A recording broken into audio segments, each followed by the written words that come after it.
ফেসবুকের পেআউটের মালিকানা কেন পরিবর্তন করবেন, কি কি কারণে ফেসবুক পেআউটের মালিকানা পরিবর্তন করতে হয় এবং কিভাবে আপনি ফেসবুকের পেআউটের মালিকানা পরিবর্তন করবেন, আজকের এই ভিডিওতে এ টু জেড আপনাদের সাথে কথা বলবো ফেসবুক পেআউট নিয়ে।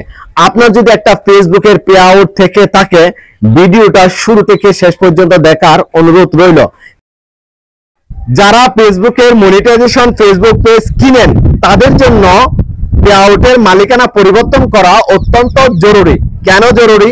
আপনি যার কাছ থেকে ফেসবুকের মনিটাইজেশন পেজটা কিনতেছেন, সেই ব্যক্তিটা অবশ্যই তার সকল ইনফরমেশন দিয়ে ফেসবুকের পেআউটটা তৈরি করেছিল, কিন্তু আপনি যখন পেজটা কিনবেন তখন অবশ্যই পেআউটের মালিকানাও পরিবর্তন করতে হবে।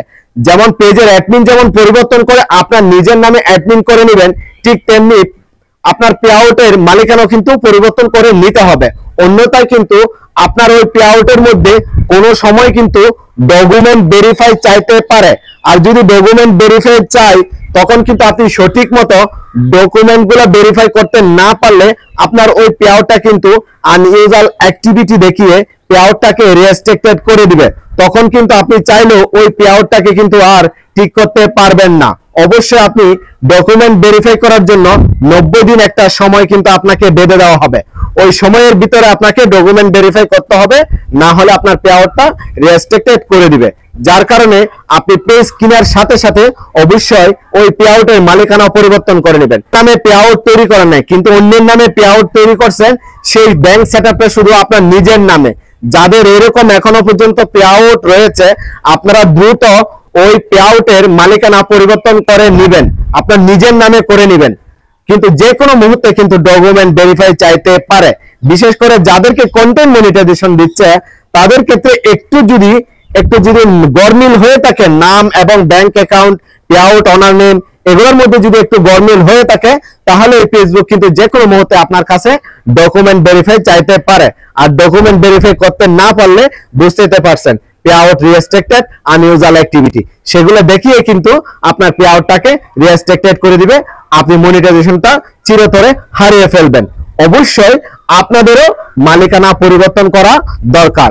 এখন মালিকানা, ফেসবুক পেআউটের মালিকানা কিভাবে পরিবর্তন করবেন সেই কথাই বলি। আপনি পেজের অ্যাডমিনটা নেওয়ার সাথে সাথে ওই পেআউটের মধ্যে যে সোর্স আইডি গুলা রয়েছে, ওই সোর্স আইডি গুলা আপনার নিজের নামে একটা পেআউট তৈরি করে আপনি ওই সোর্স আইডি গুলো ওখান থেকে ট্রান্সফার করে নেবেন। আপনার নামে যে পেআউটটা তৈরি আছে, সেই পেআউটের মধ্যে সোর্স আইডি গুলো ট্রান্সফার করে নেবেন। তখনই কিন্তু সাথে সাথে আপনার পেআউটের কিন্তু মালিকানা পরিবর্তন হয়ে গেছে অলরেডি। ঠিক আছে, সোর্স আইডি গুলো কিভাবে ট্রান্সফার করবেন সেটা নিয়ে অলরেডি একটা ভিডিও তৈরি করা আছে। আপনি চাইলে আমার ডেসক্রিপশন বক্সে সেই ভিডিওটা দেখে নিতে পারেন। সেই ভিডিও দেখেই কিন্তু আপনি চাইলে সোর্স আইডি গুলো ট্রান্সফার করে মালিকানা পরিবর্তন করে নিতে পারেন। অথবা আপনার যদি পেআউট তৈরিকৃত পেআউট যদি না থাকে, ওই যে পেজটা কিনেছেন, যে পেআউটটা কিনেছেন, ওই পেআউটের মধ্যে আপনি চাইলে একটা নতুন পেআউট তৈরি করেও কিন্তু মালিকানা পরিবর্তন করতে পারবেন।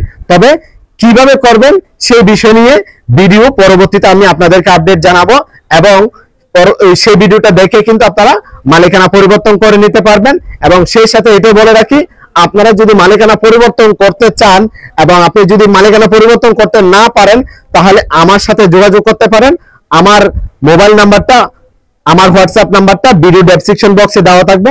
আপনারা সেখান থেকে আমাকে হোয়াটসঅ্যাপের মাধ্যমে নক করে যোগাযোগ করে পেআউটের মালিকানা পরিবর্তন করতে পারেন। এবং আমি যাদের কাজগুলো করেছি তাদের রিভিউগুলো আমার ফেসবুক পেজের মধ্যে দেওয়া আছে। আপনারা সরাসরি আমার ফেসবুক পেজটা ভিজিট করার অনুরোধ রইল। সেই ফেসবুক পেজটা ভিজিট করে তারপর আমার সাথে যোগাযোগ করবেন। আজকের এই ভিডিওটি পর্যন্ত। সবাই ভালো থাকবেন, দেখা হবে পরবর্তী কোনো ভিডিওতে। আসসালামু আলাইকুম।